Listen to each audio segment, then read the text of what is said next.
First of all, let me thank you for allowing me to be a part of your meeting.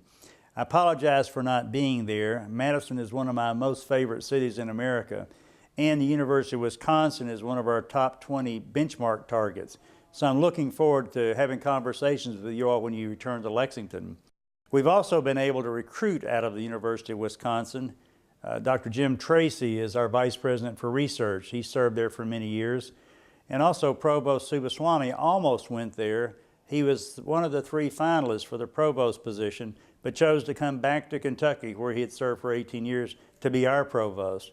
Anytime we can hire people from there or people who are headed there, it's a good day for the University of Kentucky. One of the reasons that I'm so pleased that Commerce Lexington set the trip in Madison this year is that the University of Wisconsin has set a very high mark for commercialization. You're going to learn about some of the discoveries they made, some of the major royalties that they received, and the fact that they invest not only in additional startup companies, but also in other parts of the University of Wisconsin. So it's a great model for you to learn about and come back and give us some hints as to how we can improve as well. As we begin looking at what I call the chain of economic development, one of the first things you have to do is to have an attitude where the university wants to make jobs spin out and where the community has the wherewithal to help those jobs so that they can create new companies. The university didn't have that attitude when I was a professor. Many of you have heard me tell the story that I started DataBeam when I was a young professor at UK, and I was trying to raise money for it. One day we got a new dean. He walks up and asks me to come to his office, and first question he asked me is, how can you have a company and be a professor at the same time? My comment to him was, if I was still at MIT and I didn't have a company, I'd be called the dean's office. We are changing that attitude now. Our deans are very supportive. Our attitude is that we have to create jobs. And I'm going to go through this chain with you in a little more detail because it has to start with the beginning. It has to start with a university that's doing research. We did $331 million worth of expenditures in research last year. That puts us into the mid-30s among the top universities in the country. Then we started an E-Club, an entrepreneurship club for students. We want those students to think about not just working for somebody else all their lives, but starting their own businesses and joining some of their friends. And so we talk about that not only with the scientists and the engineers, but also for the students in the arts, the students in journalism, because many of them will have their own businesses as well. We want these students, when they come in, the first day on this campus, to see innovation, to feel discovery. I'm extremely proud of the fact that this year's undergraduate research conference had more UK students than any other university in the country. We had 33. The University of Michigan, which does $600 million in research, had only 20. And so we are moving up that ladder, and these kids come back with a different attitude.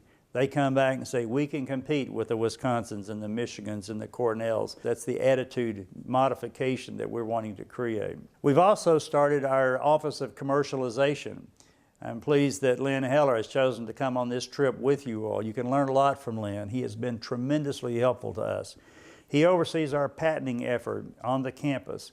We have to decide as these ideas come forward, which one of those are going to be valuable as far as a revenue generating potential. He oversees 2 on-campus incubators that we have, where our faculty members can start their companies right on our campus, and they can hire students and graduate students to work in those labs right out of the classroom. If they graduate from those incubators, we offer them the opportunity to move to Coldstream. We now have 60 companies on Coldstream, and I give Lynn a lot of credit in how that park is developing and how we are not only just growing companies that come out of our university, but some that come out of the community and some that we recruit to the state of Kentucky. We are extremely fortunate in having joined with Commerce Lexington, with the city of Lexington, to build the Bluegrass Business Partnership, which is an award-winning partnership where we provide a one-stop shop downtown for people who want to start their companies. Another thing that fits in very naturally to this whole economic chain is just funding. We have to have venture funds, and then we have to have banks that understand how to pick those companies up that have been successful at generating products and help take them to the next level. Some years ago, Dean Harvey helped us start the Venture Club.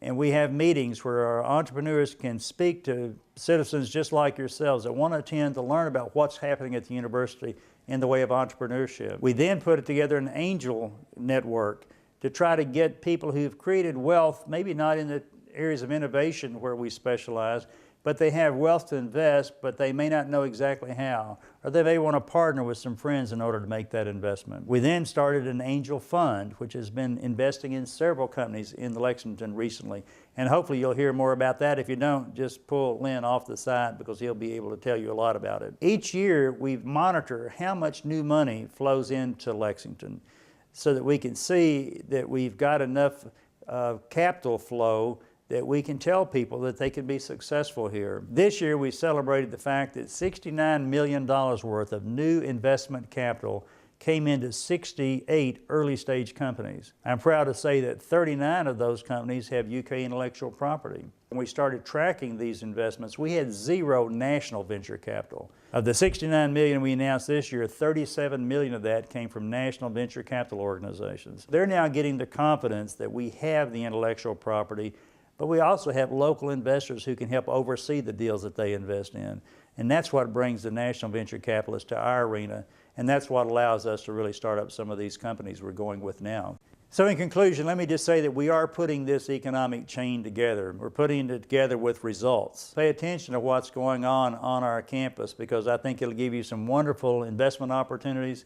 It'll give you a great place for your children and grandchildren to work and live in the community that we all care so much about. And you can help us by learning as much as you can about what has made Madison successful and what has helped the University of Wisconsin. Come back and let's continue to share those ideas. And in the meantime, have a great time, enjoy yourselves, and we look forward to talking to you in the future. Thank you.